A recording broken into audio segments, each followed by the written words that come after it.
Ladies and gentlemen, welcome to the main event.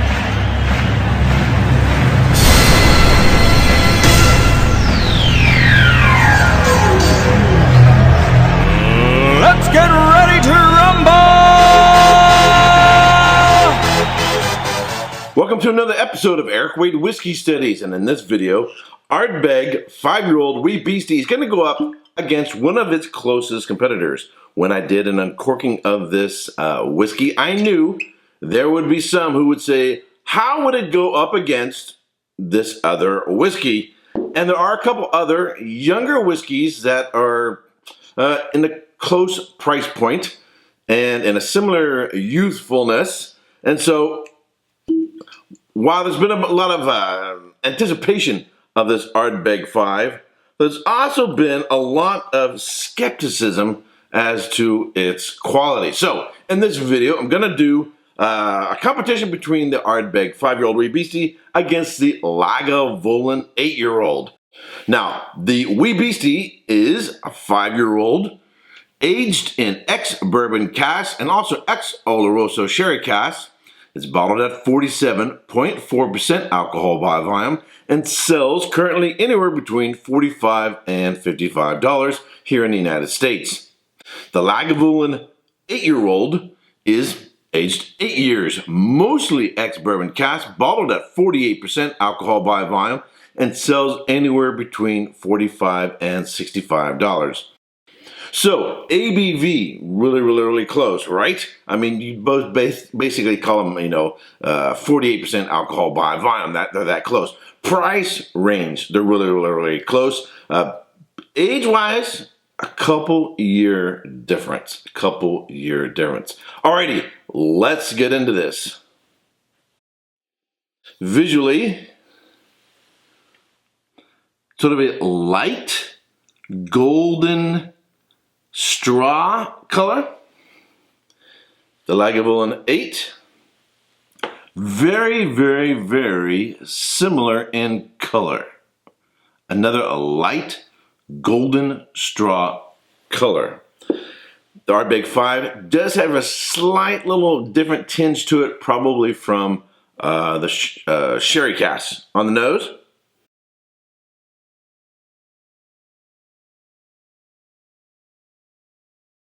Couple things I'm curious, how much, in contrast, does that youthfulness show through the 5 versus the 8? How much does the peat intermingle with the fruit characteristics of the whiskey? How is the development?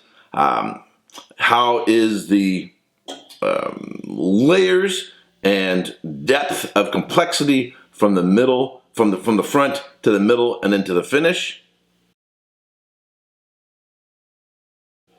And overall, just in terms of a general sense of satisfaction, which one do I like more? So that'll be the criteria that I'm looking at. Thus far on the nose, the Ardbeg 5-year-old has a little bit more of a punch to it. It's showing also a little bit more of a sort of a salty sea breeze character to it.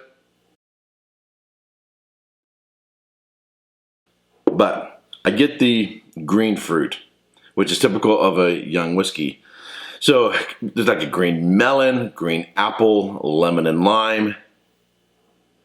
There's the smoke, the chocolate, the saltiness. But the one thing I really like about it is the fruit characteristic does not fight the smoke. It's not necessarily intertwined, not intermingled where you get layers of fruit, smoke, fruit, smoke, fruit, and smoke. So you get layers of complexity. It's more as if the smoke is surrounding the fruit and sort of a bubble character. You don't have to fight through it, but it's sort of more like surrounding it. The Lagavulin 8, and I would say it's maybe a little bit more, I would say typical of Lagavulin is, the Lagavulin 8 is a little bit more, here's some smoke, and now you got to push through just a little bit to get to the fruit characteristic. It's not real hard. It's not a fight. There's no fight going on there. It's not like, say, when you first open up a Lafroy 10-year-old. And actually, the smoke and peat is a little bit more aggressive on the nose on the Ardbeg 5. Now, none of that makes one better than the other. It's a matter of preference. On the Lagavulin 8, I also get lemon and lime, a slight nuttiness. There's a chocolate character there. I get a little salty sea breeze character there, but it doesn't seem to quite have the oceanic brininess of the Ardbeg 5. All right, on the palate.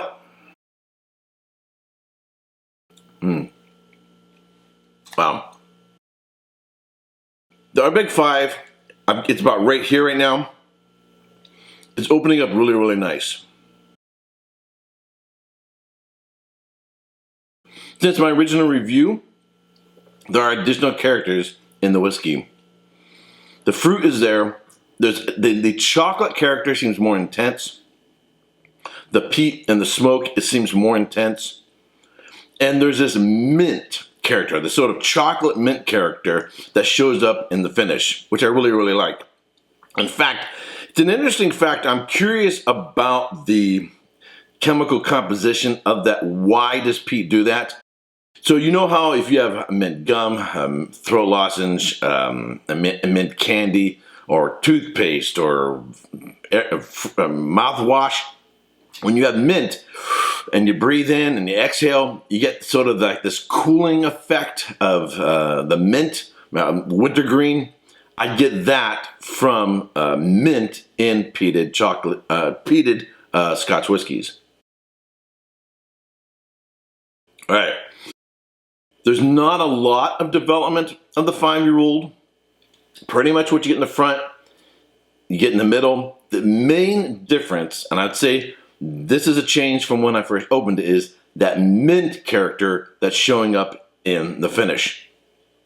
So you get a lot of smoke, chocolate, the fruit character of maybe something a little bit of tropical, maybe a little bit of pineapple, maybe a little apple, maybe a little bit of lemon and lime. And that sort of carries, just it doesn't really change much as you go into the mid palate and into the finish. And then you get this mint character that sort of really, it's after you swallow that the mint character shows up. Really, really like this. All right, now let's go to Lagavulin 8, but let's drink some water. All right, the Lagavulin 8.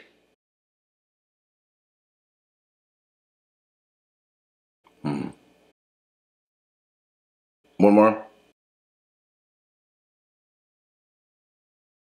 Well, first I gotta say is the Lagavulin 8 is opening up more since I originally reviewed it. I like it now more than I originally reviewed it. There is a challenge in reviewing one Scotch peated whiskey and then another one at the same time. The challenge is you gotta, as much as possible, get the character of the previous whiskey, the first one you taste, out of your mouth so that it's not lingering and still on your palate when you're doing the second whiskey. And this is more challenging with a peated whiskey than the other because that peat really sticks around. Now, drinking water definitely helps. Eating some bread. Obviously, you could take a break for 10 minutes and just edit it out. I'm just letting you know, I'm trying to do as honest competition as possible. But it is a challenge. And I know Scott Bart, Scotch System, he's do these shootouts where they're doing peated whiskey after peated whiskey after peated whiskey. That would be even a greater challenge. But I think I've cleansed my palate enough, took a few minutes off, drink some water, and come back to the Lagavulin. One, I would say it's opening up a lot more and tasting better than when I originally reviewed it. But that youth character is definitely there. Fruit-wise, green apple, melon, maybe some lemon and lime. The peat and smoke on the Lagavulin 8, it's much more, it's a strange way of describing it. Pressed in and fighting with the fruit character. Whereas in the Ardbeg, it's more as you have fruit and you have all the chocolate and the nuts and the smoke and the peat sort of wrapping around it. This is more, just the way it comes across on my palate. This is more like it's fighting it and having to push its way through to get to the fruit through the smoke, right? And that's just a matter of development on the palate. There isn't a radical fruit character difference. I would say the Ardbeg 5 has a fresher character to it. The fruit character seems fresher. Lagavulin 8 has a little bit, just a little bit of that mint character on the background, on the finish, but not nearly as much as the Ardbeg 5-year-old. It also has a salty character to it, oceanic character to it on the finish. Both have, and it's just a slight thing, a little bit of a nuttiness. So you combine these characteristics, some of the chocolate and the nuts and the salt remind you of like a candy bar. So who wins between these two? The competition is close. The character is close. I would say the Ardbeg 5 is showing its youth. Obviously, it's a couple years younger. That youth character, that spirit character is much more present than on the Lagavulin 8. Whether you like that or not, could be a subjective preference. The layers of complexity and development, though, I would say the Ardbeg 5 has an edge, has an edge on the Lagavulin 8-year-old. I think particularly in its development from the mid palate into the finish with that sort of nice lingering mint character to it, and the way in which, at least on my palate, the smoke is interacting with the fruit character. The smoke and the peat, it's just that little bit of, and it's not this isn't a major factor, right? When you're getting into these whiskeys, which have some similarities to them, you get a lot more nitpicky. You're really getting into the finer details of the whiskey in comparing them, which is why doing videos like this and trying whiskeys like this side by side is an awesome experience to really understand the character of these distilleries. But there's a little bit more of a fight going on there with the smoke and the peat and the fruit character, and the finish isn't as clean. It's pretty much the same thing in the finish that you get in the front and the middle. That mint in the finish, that little kick of mint in the finish, really is a nice feature that I like about the Ardbeg 5. Now, some people don't like mint, so if you don't like mint, then you may not like that character. So, who has the hand up in this one? I'm going to give it to the Ardbeg 5. Of course, I am an Ardbeg fanboy, right? But I'm going to have to say, it's just a couple different features to the Ardbeg 5. I'm going to give the win to the Ardbeg 5. Alrighty, if you have tried both of these whiskeys, I want to know, what is your opinion? Which one do you prefer? If you haven't yet gotten a bottle of the Ardbeg 5, it's a new release, I hope you do.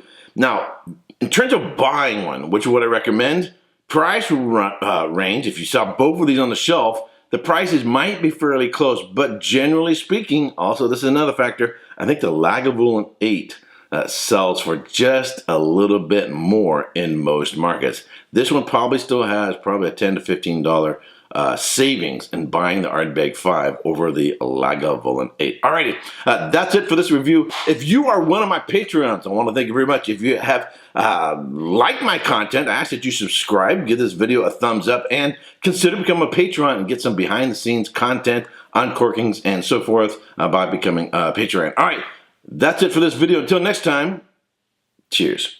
Hey, don't forget to subscribe and check out these other whiskey videos.